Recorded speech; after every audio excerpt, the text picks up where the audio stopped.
तो आज हम बात करने जा रहे हैं एक ऐसी क्राइम फाइल की जिसकी शुरुआत एक व्हाट्सएप ऑडियो मैसेज से होती है और अंत 3 लाशों पर जाकर रुकता है। एक लड़की, घबराई हुई आवाज और एक नाम, मुकुल। क्या हुआ था उस दिन? क्यों किया गया एक ही परिवार पर इतना बड़ा हमला? और सबसे बड़ा सवाल, काव्या अब कहाँ है? आइए जानते हैं पूरी कहानी। 15 मार्च 2024, जबलपुर, मध्य प्रदेश में सुबह करीब 8 बजे काव्या नाम की एक लड़की के मोबाइल से उसके कुछ रिश्तेदारों को व्हाट्सएप पर एक ऑडियो मैसेज आता है। उस ऑडियो में काव्या घबराई हुई आवाज में कहती है कि मुकुल नाम के एक लड़के ने उसके पिता और भाई की हत्या कर दी है। यह सुनते ही रिश्तेदार हैरान रह जाते हैं। वो तुरंत उसी नंबर पर कॉल करते हैं, लेकिन मोबाइल स्विच ऑफ आता है। अब सवाल उठता है, काव्या ठीक है या नहीं? बिना देर किए वो लोग सीधे काव्या के घर की ओर दौड़ पड़ते हैं। रास्ते में वे ये खबर दूसरे करीबी लोगों को भी देते हैं और वो भी साथ हो लेते हैं। जब सब मिलकर काव्या के घर पहुंचते हैं तो देखते हैं कि दरवाजा अंदर से बंद है। जब रिश्तेदारों ने काव्या के घर का दरवाजा खटखटाया तो वो अंदर से लॉक था। वे दरवाजा पीटते रहे और जोर जोर से आवाज लगाते रहे। उनकी आवाज सुनकर आस पड़ोस के लोग भी वहां इकट्ठा हो गए। तभी वहां मौजूद एक पड़ोसी ने बताया कि सुबह सुबह काव्या के घर से किसी के जोर से चिल्लाने की आवाज आई थी। ये सुनकर वहां मौजूद लोग और भी ज्यादा डर गए। उन्होंने तुरंत पुलिस को कॉल कर पूरी बात बताई और पुलिस को वहां बुलाया। पुलिस जब मौके पर पहुंची और दरवाजा तोड़कर अंदर दाखिल हुई तो जो नजारा उन्होंने देखा वो बेहद चौंकाने वाला था। पुलिस ही नहीं, काव्या के रिश्तेदार और पूरा जबलपुर इस केस से हिलकर रह गया। घर के अंदर काव्या कहीं भी नहीं थी। अब एक शक और भी गहराने लगा। क्या मुकुल ने काव्या को अगवा कर लिया? दरअसल मुकुल पर पहले भी सीरियस केस दर्ज थे।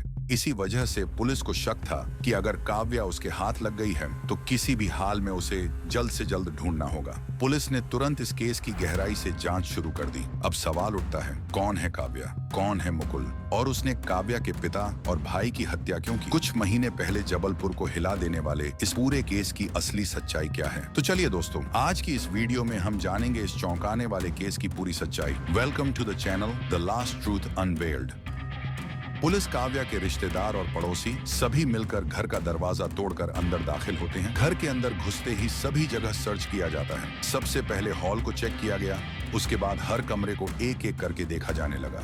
जैसे ही वे लोग किचन की तरफ बढ़ते हैं, वहां का नजारा देखकर सबके होश उड़ जाते हैं। किचन के अंदर एक व्यक्ति का शव खून से लथपथ जमीन पर पड़ा हुआ था। बाद में पता चला कि वो मृतक व्यक्ति कोई और नहीं बल्कि काव्या के पिता राजकुमार थे। ये देखते ही पुलिस को काव्या के भेजे गए उस ऑडियो क्लिप की बात याद आती है जिसमें उसने कहा था कि मुकुल ने मेरे पापा और भाई की हत्या कर दी है। शायद जो काव्या ने कहा था वो सच ही था। ये बात अब सबको यकीन होने लगी थी, लेकिन पुलिस के मन में अब एक और सवाल उठता है, उसका 8 साल का छोटा भाई तनिष्क कहाँ है? पुलिस ने पूरे घर को अच्छे से खंगालना शुरू किया। बेडरूम, हॉल, किचन, हर जगह तलाश की गई, लेकिन तनिष्क कहीं नहीं मिला। आखिर में जब किचन में रखे फ्रिज को खोला गया तो उस फ्रिज के अंदर तनिष्क का शव ठंड में जकड़ा हुआ मिला। उसके शरीर को पॉलीथीन बैग में लपेटकर ऊपर से एक बेडशीट डाल दी गई थी। अब वहां मौजूद हर किसी के दिमाग में एक ही सवाल गूंजने लगा, काव्या कहाँ गई और उसके साथ क्या हुआ? क्या मुकुल ने उसके साथ भी कुछ किया? इन्हीं सवालों के बीच थोड़ी ही देर में एक एम्बुलेंस मौके पर पहुंचती है। घर के बाहर लोगों की भीड़ लग चुकी थी। किसी को नहीं पता था कि अंदर क्या हुआ है, किसकी क्या हालत है। पुलिस के सामने अब भी बहुत सारे सवाल, क्योंकि घर के अंदर कहीं भी ज्यादा खून के निशान नहीं थे। ऐसे में यह समझना मुश्किल था कि हत्या कैसे और कहां की गई। शवों को तुरंत एम्बुलेंस से पोस्टमार्टम के लिए भेजा गया। पोस्टमार्टम रिपोर्ट से कई बातें सामने आईं। काव्या के पिता राजकुमार के सिर पर कुल 10 गंभीर चोटें थीं। उन्हें किसी भारी और धारदार लोहे की चीज से मारा गया था। तनिष्क के सिर पर भी 3 से 5 गहरे जख्म मिले। डॉक्टर्स ने बताया कि उसे भी मारने के बाद जिंदा ही पॉलीथीन में लपेटकर फ्रिज के अंदर बंद कर दिया गया था। फ्रिज के अंदर दम घुटने की वजह से धीरे धीरे उसकी मौत हो गई। कोई नहीं जानता कि मरने से पहले वो बच्चा कितनी देर तक अंदर जिंदगी के लिए लड़ता रहा होगा। अब पुलिस के पास इस केस से जुड़े कुछ अहम सुराग थे। घर के आसपास लगे सीसीटीवी कैमरे, पड़ोसियों की गवाही और ये पोस्टमार्टम रिपोर्ट्स। लेकिन सवाल अब भी वही था, काव्या कहाँ है, मुकुल कौन है और क्या उसने ही ये सब किया है? इन सभी को ध्यान से एनालाइज करना शुरू किया गया। पुलिस ने अंदाजा लगाना शुरू किया कि आखिर ये हत्याएं कैसे और क्यों हुई होंगी। 53 साल के राजकुमार अपनी 16 साल की बेटी काव्या और 8 साल के बेटे तनिष्क के साथ मध्य प्रदेश के जबलपुर शहर में मिलेनियम कॉलोनी नाम की एक सोसाइटी में रहते थे। कुछ साल पहले उनकी पत्नी की दिल का दौरा पड़ने से मौत हो गई थी। उसके बाद से पूरे घर और दोनों बच्चों की जिम्मेदारी राजकुमार के कंधों पर आ गई थी। इस परिवार का जबलपुर में कोई करीबी रिश्तेदार नहीं था। उनके ज्यादातर रिश्तेदार लगभग 230 किलोमीटर दूर पिपरिया टाउन में रहते थे। यानी जिंदगी में जो जरूरी थे वो दूर थे और जो नहीं होने चाहिए थे वो करीब थे। शायद यही वजह थी कि उनका छोटा बेटा तनिष्क इतनी बेरहमी से मारा गया। अब बात करते हैं उनके पड़ोसी की। 19 साल का एक युवक मुकुल सिंह, वो भी अपने माता पिता के साथ उसी कॉलोनी में रहता था। एक दिन उसने काव्या को पहली बार देखा और उसे देखते ही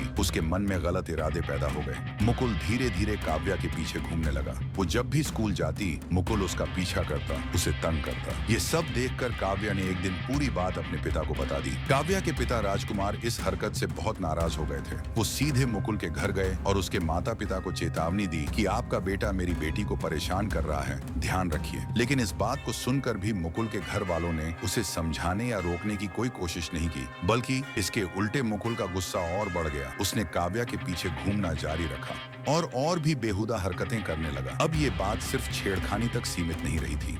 मुकुल की हरकतें दिन ब दिन खतरनाक होती जा रही थी। इसी वजह से काव्या के पिता ने इसे गंभीरता से लिया और सितंबर 2023 में मुकुल के खिलाफ पुलिस स्टेशन में एक कंप्लेंट दर्ज करवाई। क्योंकि उस समय काव्या की उम्र सिर्फ 15 साल थी, इसीलिए पुलिस ने मुकुल के खिलाफ पॉक्सो केस दर्ज किया जाता है और मुकुल को अरेस्ट किया जाता है। वह कुछ महीनों तक जेल में रहता है, लेकिन कुछ समय बाद उसे बेल पर रिहा कर दिया जाता है। अब इस खौफनाक वारदात के कुछ ही हफ्ते पहले मुकुल जेल से रिहा होकर फिर से अपने घर वापस आता है, पर अब वो पहले जैसा नहीं था। जेल से बाहर आते ही उसके हाव भाव, बात करने का तरीका और पूरा व्यवहार काफी बदला हुआ नजर आता है। जहां पहले वो जिम और फिटनेस में कोई दिलचस्पी नहीं रखता था, अब वो बॉडी बिल्डिंग पर फोकस करने लगा था। असल में जेल में रहते हुए कुछ खतरनाक कैदियों से उसकी दोस्ती हुई थी। उन्हीं से उसने सीखा किसे कैसे मारना है, कैसे बच निकलना है और हत्या के बाद क्या करना चाहिए। यानी जेल से मुकुल सिर्फ बाहर नहीं निकला था, बल्कि अब वो और भी ज्यादा खतरनाक बन चुका था। वो सिर्फ बदला लेना चाहता था किसी भी हालत में, और इसके लिए वो सही वक्त का इंतजार कर रहा। 15 मार्च 2024 उस दिन मुकुल ने पूरी तैयारी कर ली थी। करीब सुबह के 3 बजे वो अपने घर से निकला, हाथों में ग्लव्स पहनकर, एक पॉलिथीन बैग और उसमें एक धारदार हथियार लेकर सीधा काव्या के घर की तरफ बढ़ा। वो चुपचाप घर के अंदर दाखिल हुआ और किसी को पता न चले,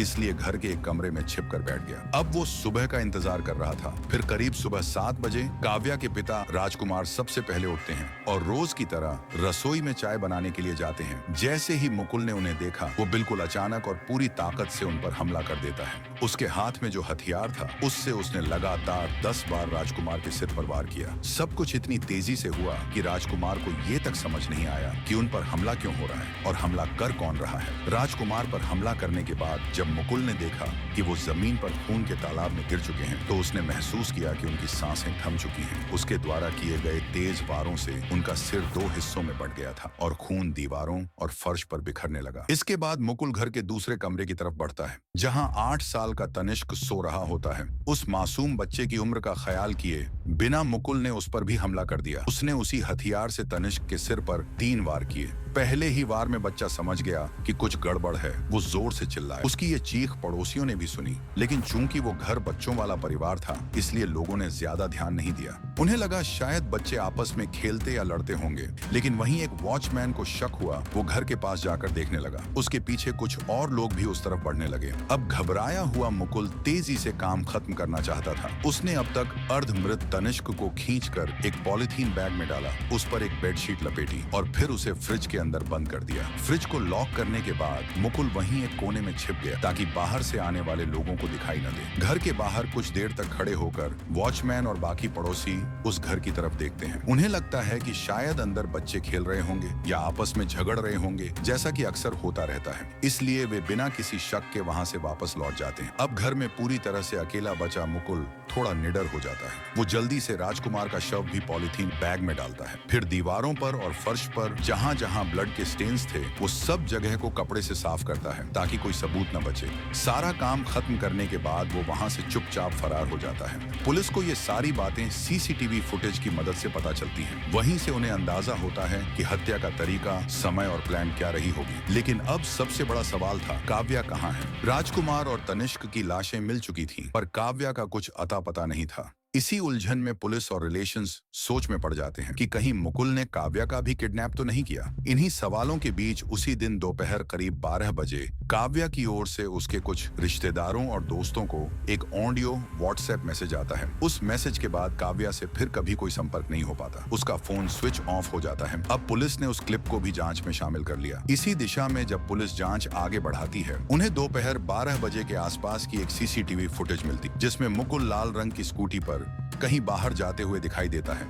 लेकिन तभी सीसीटीवी फुटेज में एक ऐसा ट्विस्ट सामने आता है जिसकी किसी ने कल्पना भी नहीं की थी। जैसे ही मुकुल घर से बाहर गया, कुछ ही सेकंड बाद काव्या उसी गेट से बाहर जाती हुई कैमरे में कैद हो जाती है। वो धीरे धीरे चलती हुई एक गाड़ी में बैठती है जो वहां उसे लेने के लिए खड़ी थी। अब चौंकाने वाली बात यह थी कि उस गाड़ी में उसका इंतजार कोई और नहीं बल्कि मुकुल खुद कर रहा था, जिसने कुछ घंटे पहले ही उसके पिता और छोटे भाई की निर्दयता से हत्या की थी। अब पुलिस को समझ में आया कि यह पूरा मामला एक प्लान्ड मर्डर है। मुकुल और काव्या दोनों मिलकर इस पूरे प्लान को अंजाम दे रहे थे। अब यह केस पूरी तरह से उलझ चुका था। जहां शुरू में काव्या को एक मासूम बेटी और बहन माना जा रहा था, अब शक की सुई उसी की तरफ घूम रही थी, क्योंकि 2023 के सितंबर महीने में राजकुमार ने मुकुल के खिलाफ पुलिस स्टेशन में एक कंप्लेंट दर्ज कराई थी। उस कंप्लेंट की वजह क्या थी और काव्या उस वक्त सिर्फ 15 साल की क्यों बताई गई थी? ये सब बातें अब धीरे धीरे इस केस के अंधेरे राज खोलने लगी थी। अब तक सबको यही लग रहा था कि काव्या के पिता ने मुकुल के खिलाफ कंप्लेंट सिर्फ इसलिए दी थी क्योंकि वो लगातार उसकी बेटी का पीछा कर रहा था। लेकिन असली कहानी कुछ और ही थी। दरअसल पहले मुकुल को जब काव्या के पिता ने चेतावनी दी थी तो उसने सुधरने के बजाय उसे और ज्यादा गंभीरता से लेना शुरू कर दिया। मगर इस बार हालात पलट चुके थे।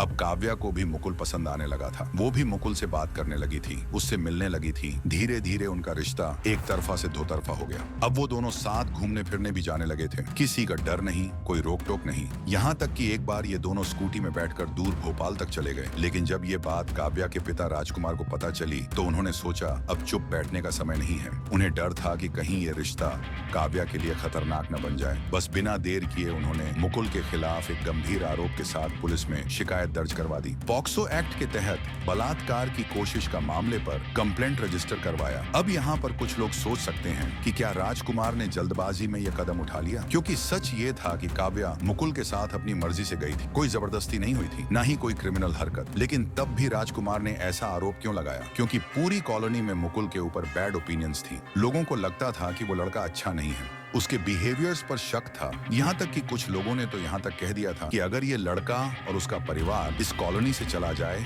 तो ही सबकी भलाई होगी। इतनी क्रिमिनल इंसान से अपनी बेटी को दूर रखने के लिए राजकुमार को मजबूर कर रही थी कि वो हर हाल में अपनी बेटी को मुकुल से दूर रखे। मगर शायद तब तक बहुत देर हो चुकी थी। अब आप जरा सोचिए, एक पिता जो अपनी बेटी की भलाई के लिए एक लड़के के खिलाफ शिकायत दर्ज करता है। सरकार और पुलिस को पहले ही कई बार उस लड़के की हरकतों को लेकर सूचित किया गया था, मगर किसी ने ध्यान नहीं दिया और इसी वजह से राजकुमार ने आखिरकार पॉक्सो एक्ट के तहत गंभीर शिकायत दर्ज की। मुकुल को कुछ महीनों की जेल हुई, लेकिन जेल से बाहर आने के बाद उसके मन में बस एक ही बात थी, बदला लेना। और उस बदले की आग में उसने काव्या के पिता और मासूम भाई की हत्या कर दी। अब पुलिस के लिए सबसे बड़ा सवाल था, कहाँ गए मुकुल और काव्या? सीसीटीवी फुटेज से पता चला कि मुकुल स्कूटी में बैठकर नजदीकी रेलवे स्टेशन तक गया था, लेकिन वहां से कहाँ गया इसका कोई सुराग नहीं मिला। पुलिस ने मोबाइल ट्रैक किया। मुकुल का मोबाइल 3 दिन बाद एक रेस्टोरेंट में एक्टिव हुआ था। उसने वहां ऑनलाइन पेमेंट किया था। काव्या का मोबाइल तब भी स्विच ऑफ था। पुलिस ने अलर्ट जारी किया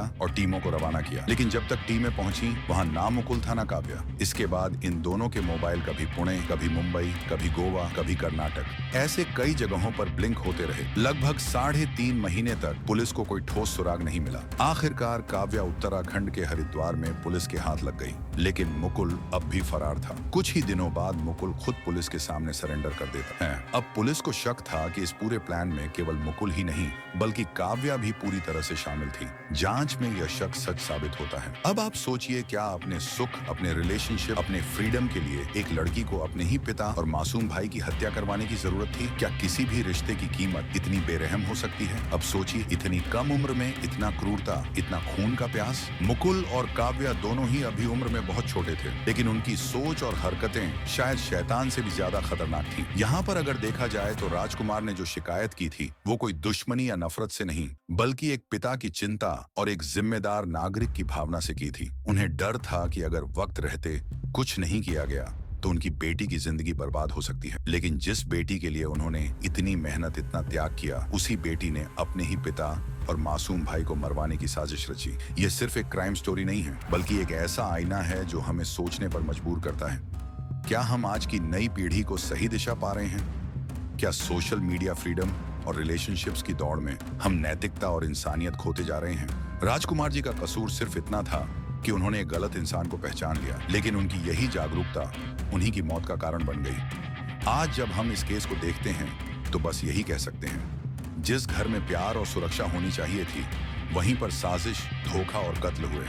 आपका इस केस पर क्या कहना है? क्या काव्या को मुकुल जितनी ही सजा मिलनी चाहिए? कमेंट करके जरूर बताएं। मिलते हैं अगले वीडियो में एक और सच्ची कहानी लेकर। तब तक के लिए नमस्कार।